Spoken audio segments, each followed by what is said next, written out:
हिमाचल प्रदेश में लगभग 4.5 लाख के करीब वर्तमान सेना में कार्यरत सैनिक और पूर्व सैनिकों के परिवार हैं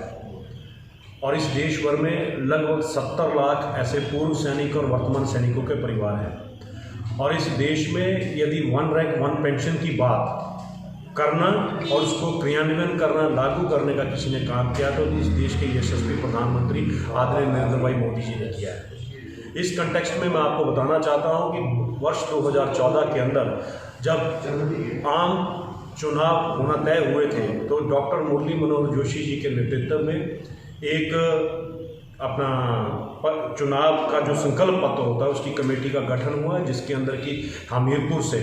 हमारे प्रदेश के पूर्व में यशस्वी मुख्यमंत्री रहे प्रोफेसर प्रेम कुमार धूमल जी उस टीम के सदस्य थे और उन्होंने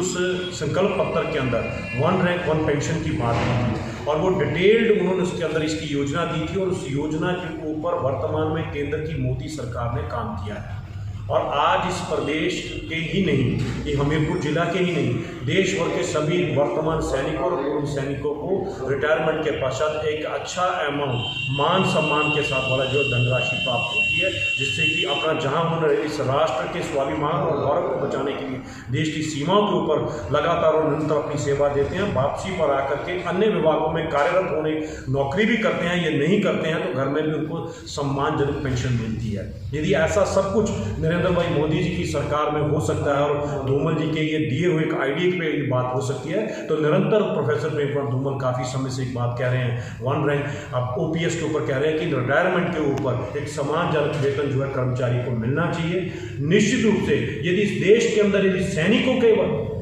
पूर्व सैनिक के ऊपर किसी ने विचार किया, उनको मान सम्मान देने का प्रयास किया, यदि मोदी सरकार कर सकती है तो मैं आपको विश्वास दिलाता हूं कि ओपीएस के ऊपर भी कर्मचारियों के साथ भी कभी भी उनके हित की रक्षा की बात कोई करेगा तो भारतीय जनता पार्टी की सरकार ही करेगी, मोदी जी की सरकार ही करेगी। इसलिए इस बात को मेरा सभी उन कर्मचारी भाइयों से निवेदन है कि आप बरगलाए किसी के कहने पर मत आइए। निश्चित रूप से यदि सैनिकों के मान सम्मान की बात यदि भारतीय जनता पार्टी की सरकार करे तो ये भी भारतीय जनता पार्टी की सरकार ही करेगी।